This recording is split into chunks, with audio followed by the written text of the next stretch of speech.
In the dark space between galaxies, there was only silence. For countless ages, the old and powerful races of the galaxy believed silence was the natural state of the universe. Everything that lived would rise, grow, and eventually fade back into quiet nothingness. But one day, the silence ended. A strange signal appeared from a small spiral galaxy on the edge of known space. At first, the scientists thought it was just random noise from the stars. But when they studied it closely, they found patterns inside, waves of sound that repeated, changed, and returned again. Before we delve into these overlooked tales of endurance and pain, if you find yourself drawn to the hidden corners of history, please consider liking this video and subscribing for more stories like this. And let me know in the comments where you're tuning in from. I am always amazed that we can explore these ancient narratives together, no matter where we are in the world, united by our curiosity about the past. It was not random. It was music. The alien researchers could not understand it. The sounds were full of emotion, joy, sadness, beauty, all mixed together in a way they had never heard before. For beings who spoke only in logic and data, this was confusing. The sound was not trying to communicate facts. It was expressing feeling. The song they heard came from a small blue planet called Earth. And from that moment, the galaxy's curiosity woke up again. A special team of scientists and explorers was sent to study this world. They called it Sol 3. As the alien fleet reached Earth's solar system, their first view amazed them. The planet was bright and alive, covered in blue oceans and white clouds. At night, its surface glowed with lights, tiny dots that looked like stars but came from cities filled with living beings. The observers noticed that humans were still early in their development. They used simple engines, fought among themselves, and polluted their air. Yet they had already built machines that could reach space. For a species so young, that was impressive. The aliens started to study the humans carefully. They watched them sing, dance, paint, and build things for no logical reason other than to make them feel happy. They watched them fight wars, make peace, and dream about distant worlds. It was confusing. Humans seemed to live in constant chaos, and yet they kept moving forward. The scientists wrote in their reports that this species had no single mind, no shared thoughts like hive creatures, and no perfect order like machine civilizations. Humanity was unpredictable, but they were also unbreakable. Over the years, the aliens collected more information. The more they learned, the more strange the humans seemed. They destroyed forests, then cried over the damage. They built weapons, then begged for peace. They feared death, but risked their lives to save others. They were full of contradictions, yet those contradictions made them strong. Whenever disaster struck, humans adapted. They rebuilt cities after earthquakes, cured diseases, and turned tragedy into lessons. Every time the universe tried to crush them, they stood up again. Their art told the same story. The aliens translated human books and songs and found that humans were obsessed with the impossible. Stories about love, gods, pain, and hope. Even when life had no meaning, humans created meaning. To the old and logical species of the galaxy, this was both beautiful and frightening. Humans were loud. Their cities never slept. Their machines roared. Their hearts never rested. It was as if they were trying to fight silence itself. The aliens began to wonder if humans understood something they did not. Maybe silence was not peace. Maybe it was the end. And humans refused to accept the end. And so, the Watchers continued to observe Earth. But they did not know that humans had already started to notice them too. Far above the clouds, human satellites had picked up strange movements near the edge of the solar system. A new story was about to begin, one that would change both species forever. For months, the strange readings near the edge of the solar system stayed a mystery.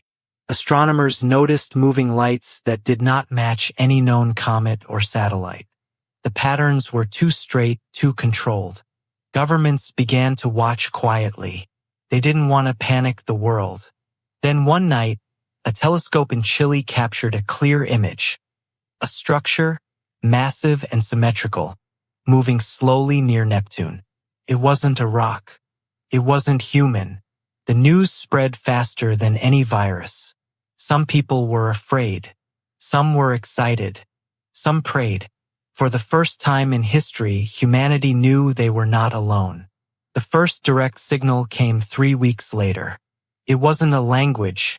It was a simple sequence of sounds and lights. Mathematicians recognized the patterns of prime numbers, the universal code of intelligent thought. Earth responded with a transmission of its own, images, greetings in many languages, and a recording of a heartbeat. The aliens studied that sound for a long time. They had never heard such a rhythm before. It was alive, uneven, emotional. To them, it was the sound of chaos and life mixed together. They called it the pulse. From that day, communication began. Slow, careful, built through pictures and symbols. The aliens learned that humans were from a small planet full of water and storms. The humans learned that the visitors were explorers from a galactic union called the Consortium, older than human civilization itself. At first, the conversations were factual about science, planets, and biology. But soon, the aliens began to ask strange questions. They asked why humans made music, why they cried when they were happy, why they risked their lives for strangers. The humans did not have a clear answer. They just said, because that's what makes us who we are. When the first alien ship entered Earth's orbit, it did not attack or demand surrender. It simply hovered in silence above the clouds. Its surface shone like glass, reflecting the blue of the planet below. For days, people stood outside, staring at the sky. Old enemies stopped fighting. Wars paused. The whole world seemed to hold its breath. When the ship finally landed in a desert region, world leaders and scientists gathered nearby. The air shimmered with heat as a door opened, and light poured out like sunrise. From inside, the beings stepped forward, tall, graceful, with smooth gray skin that caught the sun. Their eyes were black mirrors, reflecting everything they saw. They didn't speak, but a soft hum filled the air. It touched the minds of everyone nearby. Not words, but feelings. Calm, curiosity, respect. The first meeting lasted only minutes. Then the visitors returned to their ship and rose back into the sky. But that short moment changed everything. The humans called it the day of first light. From above, the aliens watched how humanity reacted. They saw people cry and cheer together. They saw children drawing the alien ship with crayons. They saw scientists debating, artists painting, and musicians composing songs about the day the stars came down to listen. The aliens had visited thousands of worlds, but they had never seen a species feel so deeply. To them, emotion was a tool useful for survival but always controlled. Humans lived inside their emotions like fish in water. They created beauty from pain. They found hope in tragedy. They looked at the unknown and smiled. The consortium began to study these reactions with growing fascination. Many believed humanity was dangerous, too unpredictable to be trusted. But others, like Captain Thalen, believed something greater was happening.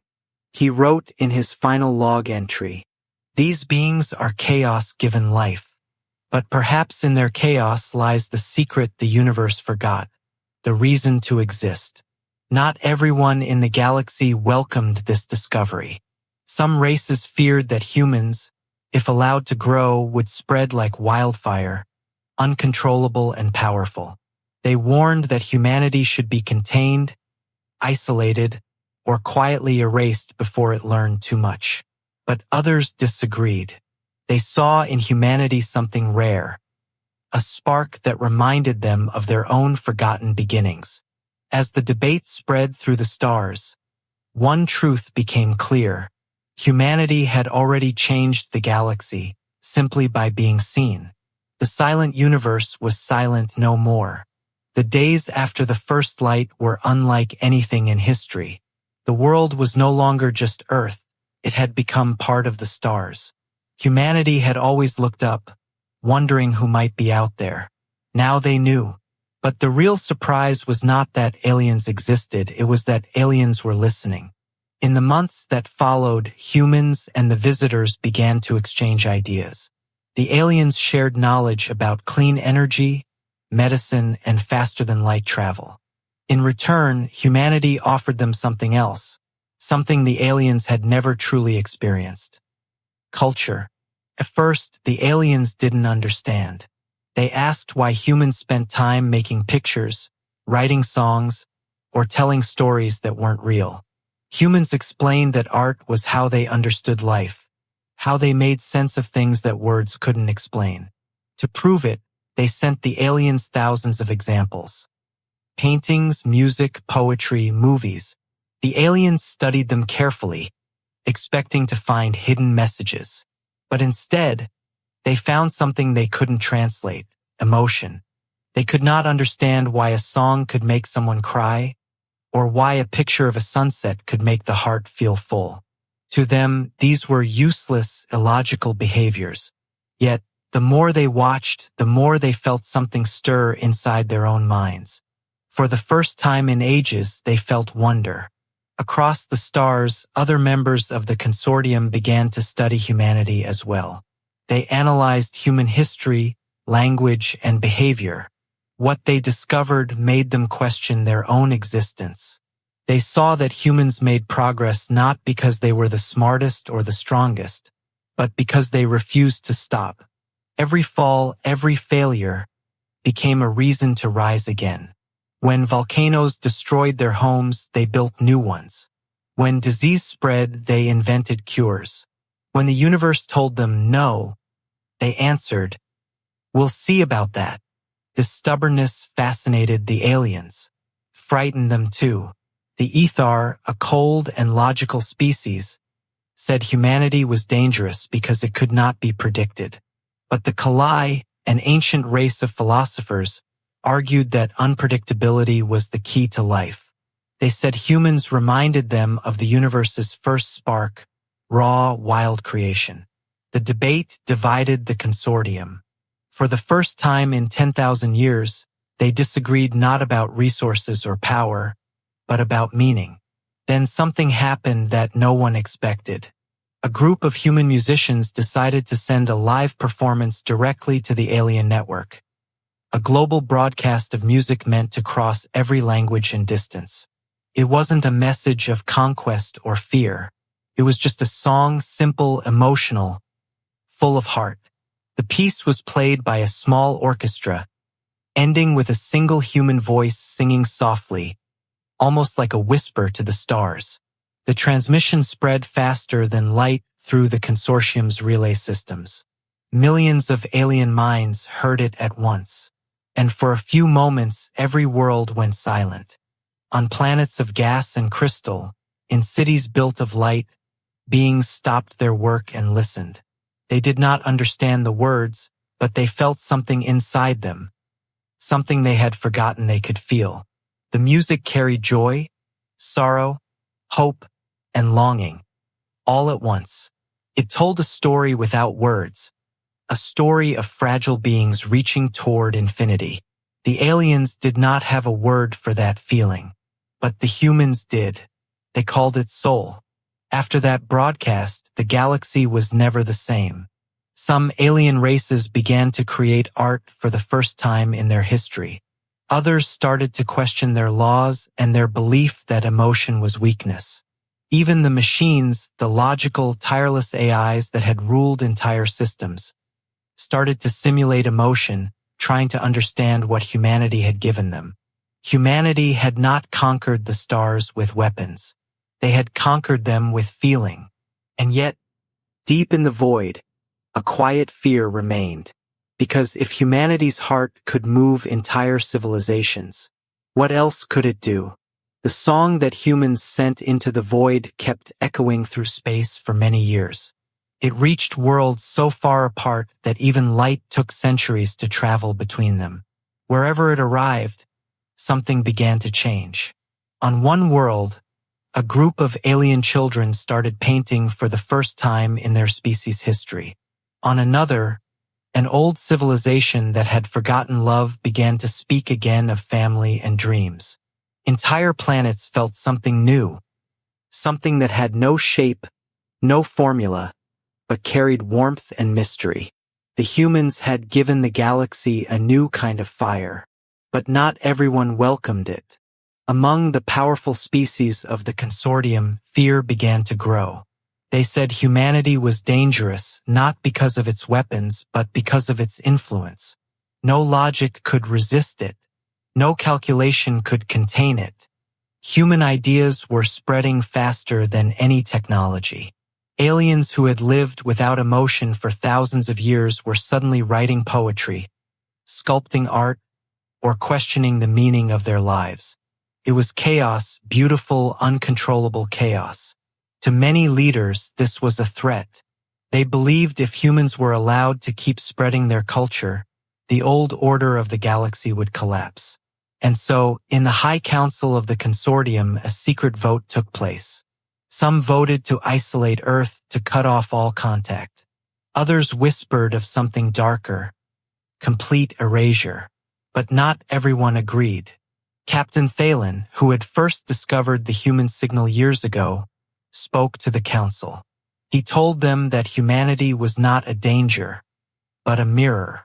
They showed the galaxy what it had lost: curiosity, emotion, and purpose. He reminded them that life was not born to stay silent, that maybe the reason the universe felt so empty was because no one had dared to sing, until now. His words were not loud, but they carried truth. Some listened, some doubted. But for the first time in 1,000 years, the council was divided not by greed or power, but by belief. Back on Earth, humans had no idea of the storm they had started. Contact with the aliens had slowed, but they still received messages, simple greetings, occasional signals of friendship. Then one day the stars went quiet. The transmissions stopped. The great glass ship that had hovered above Earth disappeared without warning. Many believed the aliens had left forever. But the truth was much more complicated. The consortium had placed humanity under observation again, not as friends, but as a question. They wanted to decide whether humanity was a gift to the galaxy or a disease. Meanwhile, humanity continued to grow. They built faster ships, stronger computers, and reached deeper into space. But they never forgot the moment they were heard, the day the universe finally answered their music. And as years passed, humans began sending more signals, not out of fear, but out of hope. Each one carried a piece of who they were: laughter, pain, love, and dreams. They believed someone was still listening. They were right. In the shadows of the consortium, something was forming. Younger species who had felt the touch of human art began to unite in secret. They believed humanity had awakened something sacred, the right to feel, to create, to live beyond logic. They called themselves the Echo Alliance. Their message was simple: life without emotion is not life at all. They began sharing human stories across the stars, tales of courage, of sacrifice, of endless hope. And little by little, the silent empire of the consortium began to tremble, because even those who feared humanity could not stop hearing their song. As the alliance grew, so did the tension.